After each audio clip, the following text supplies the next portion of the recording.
बारामतीतील शासकीय महाविद्यालय व रुग्णालयाला देण्यात आलेले पुण्यश्लोक अहिल्यादेवी होळकर यांचे नाव बदलण्याच्या चर्चेविरोधात ओबीसी नेते लक्ष्मण हाके यांनी तीव्र आक्षेप घेतलाय।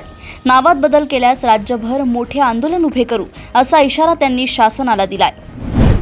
महाबळेश्वर येथे महामार्गाच्या संथ आणि निकृष्ट कामाविरोधात नागरिकांनी कडकडीत बंद पाळत तीव्र निषेध नोंदवलाय। पर्यटन स्थळ बंद राहिल्याने प्रशासनाचे लक्ष वेधण्याचा प्रयत्न करण्यात आलाय।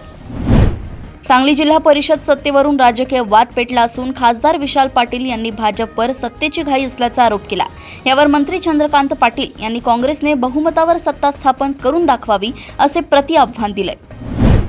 कोल्हापूर जिल्ह्यात गांजा व इतर अंमली पदार्थांच्या वाढत्या वापरामुळे युवकांमध्ये व्यसनाधीनतेचे प्रमाण वाढत असल्याची चिंता व्यक्त होत आहे। अवैध विक्री करणाऱ्या टोळ्यांवर कठोर कारवाईची मागणी नागरिकांकडून होत आहे। सोलापूर जिल्ह्यातील मोहोळ तालुक्यातील श्रीकृष्ण नागरी सहकारी पतसंस्थेच्या अध्यक्षपदी प्राध्यापक प्रमोद आवतडे यांची निवड झाली आहे। उपाध्यक्षपदी हनुमंत निकम यांची सर्वानुमते बिनविरोध निवड करण्यात आली आहे।